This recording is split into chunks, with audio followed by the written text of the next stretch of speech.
I think I come into a crossroads between digital SLRs and also mirrorless cameras, and thinking to take the leap of faith to move on from my current system to a new one. Now, here's my experience on how I switched from DSLR to a mirrorless system, and you need to switch too.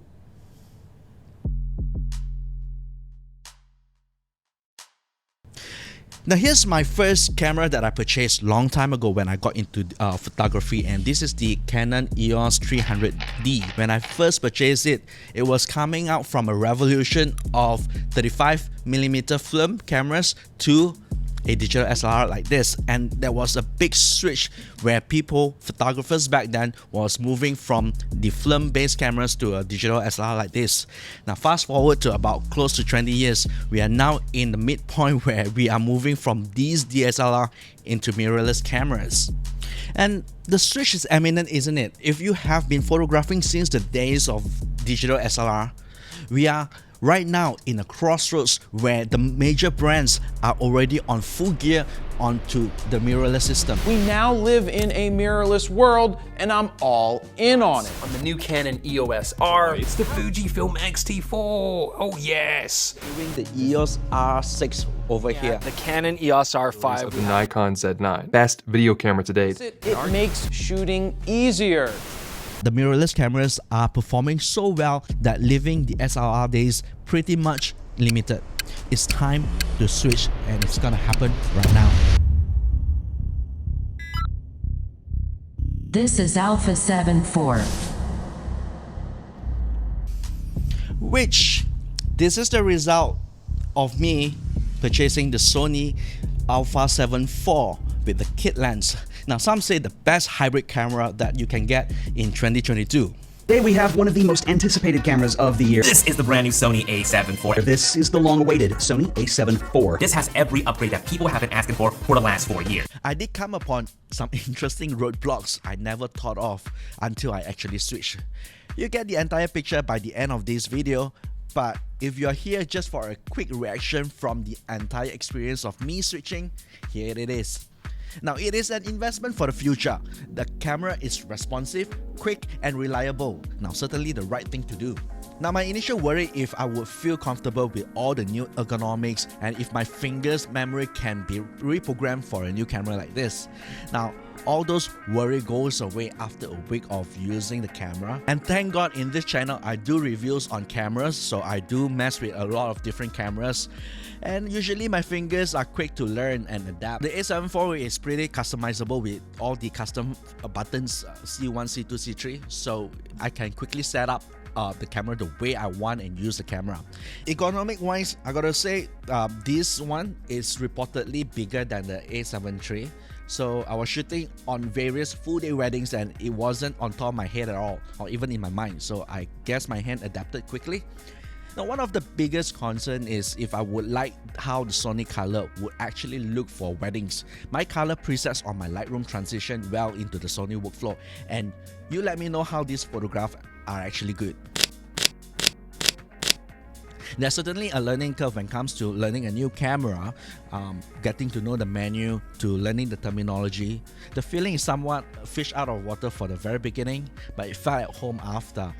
It's an opportunity for me to relearn a camera, and till today, about a month after using it, I'm still getting to know the camera better. Now, the switch was for me for sure a needed upgrade, and I am looking to complete the switch with getting a second unit of the A7 IV. So let me share with you how I got here to there. I have been using the Canon 5D Mark III with the EF 50mm f1.2, the Sigma 85mm f1.4, and the Sigma 20mm f1.4. Now these are the prime lenses that I've used for all my wedding jobs. Now these gears were good for the job, except that the age of my Canon 5D Mark III was showing. Now the last thing I want to be is to be at a wedding and the main camera fails on me, and if that's not good enough of a reason to upgrade, well, there are better equipment out there right now to do the job better. Now, coming from the Canon system, now it is quite natural for me to gravitate towards staying in the same brand because of familiarity. Just about a year ago when the Canon R5 and the R6 was announced, it was pretty attractive. It was a nice camera system to switch to. By that time, it was during the pandemic. Breaking news from Malaysia, the country will enter a full lockdown. The Health Ministry today reported 6,440 new COVID-19 cases. So when the pandemic hit, thousands of couples and all the experts who guide them to the altar suffered a devastating blow. By the R5 and the R6 were very attractive cameras, it does not sound wise to actually purchase it during the pandemic because weddings are pretty scarce during that time. So I waited, and then came the Sony A7iv Mark IV. Well, my plan is this. I'm upgrading on the go. My plan is to purchase one unit of the Sony A7 IV and keep using my existing lenses whilst downgrading my Canon 5D Mark III as my second camera. The Sony A7 IV is a 33 megapixel camera with a 4K 60 frames per second and 1080p at 120 frames per second for 22-bit. It has the latest generation of autofocus.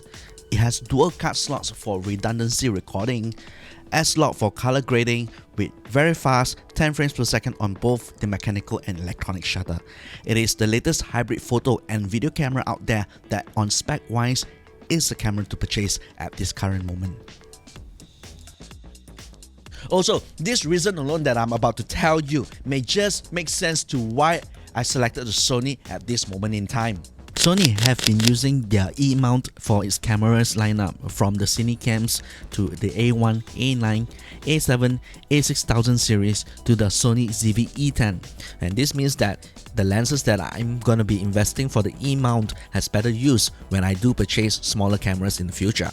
Now the APS-C range of the Sony looks compelling and they make a viable budgeted B camera or a travel or a vlog camera for lighter carry.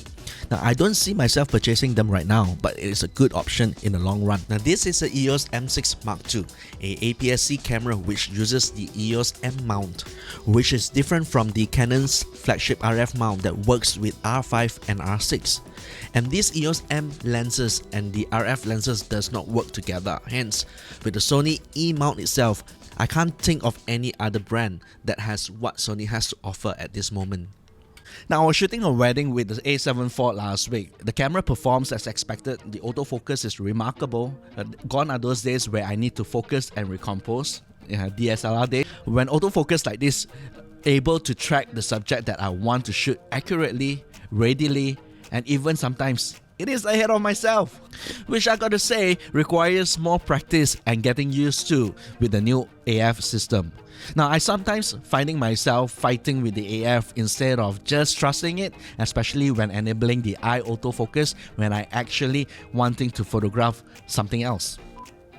And when the autofocus is snappy, that makes the camera feels fast, accurate and trustable, and at the end, this allows me to just create and let the camera handles the rest. Now the battery performance is rather good with all things considered. They run on these FZ100 batteries and I average about 1,000 photographs before depleting it to about 5%. Well, 1,000 plus. Now definitely not able to rival from the days of the DSLR, but the two batteries that came with the package that I purchased last me slightly shy of a day of a wedding. I usually charge them up back to full before shooting the reception dinner, so I won't risk it, I guess. So what else do you need to get besides the camera itself? So the first thing that I actually purchased for the system is a lens adapter that converts all these EF lenses to the E mount. So this is a Sigma MC11 converter. It converts from the EF mount to the E mount. I've purchased it off Carousel pre-love. I've got my other fellow photographer loaning the MC11 for me for a while, for a week, to test it out before I actually committed to this particular lens adapter. Now the MC11 works well for most part. On both my Sigma lenses, the MC11 work flawlessly. Eye autofocus, continuous AF, both photos and videos. Well, I can't say the same for the Canon. It works pretty well okay on the photo part with autofocus and eye detection and all. On video, it doesn't have autofocus. So if you're looking for the same solution, that's the fair warning, I would say. Now here are some of the photos that I've taken with the adapter with the EF lenses, so you let me know what you think about them.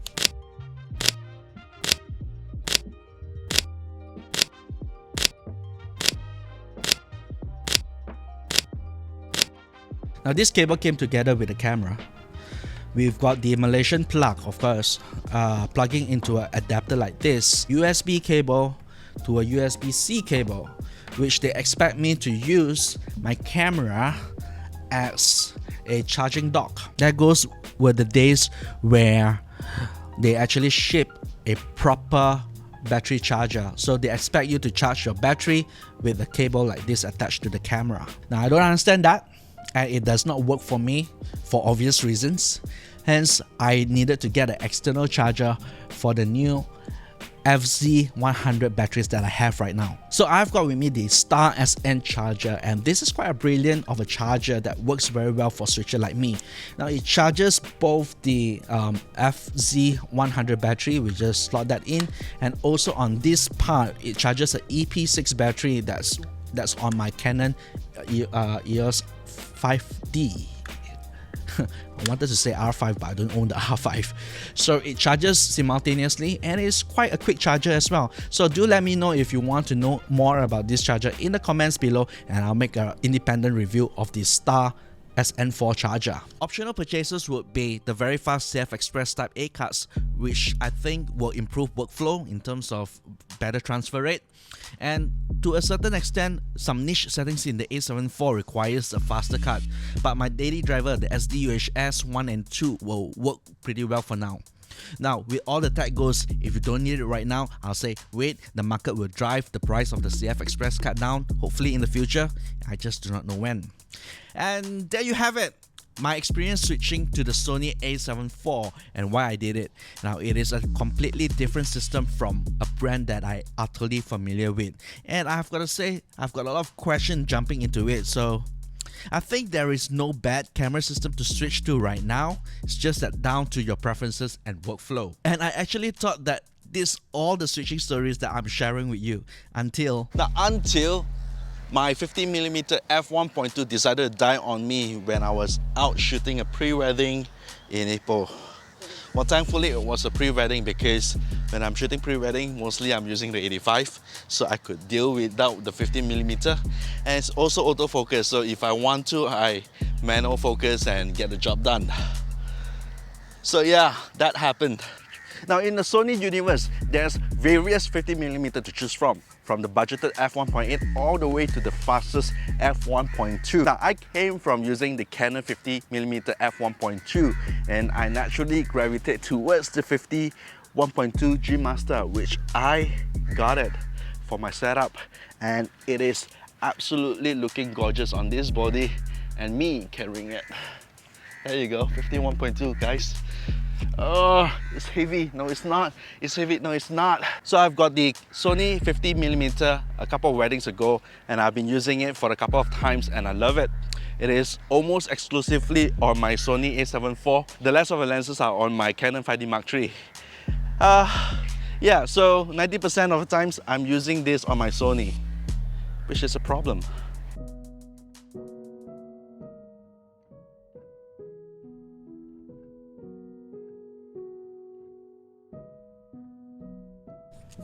That's the 50.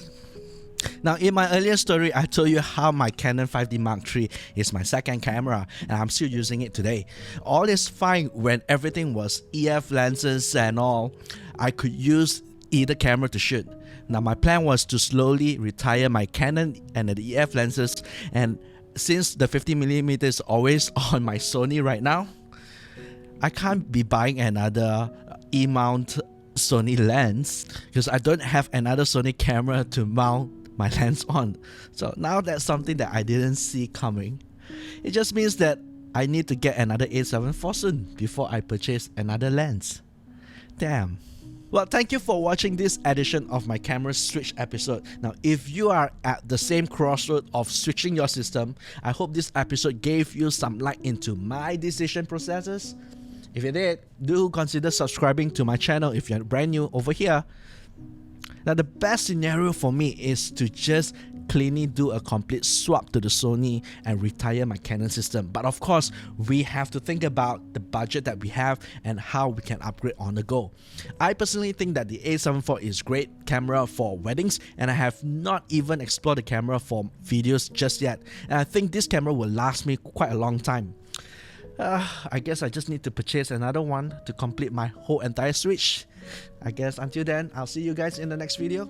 Ciao.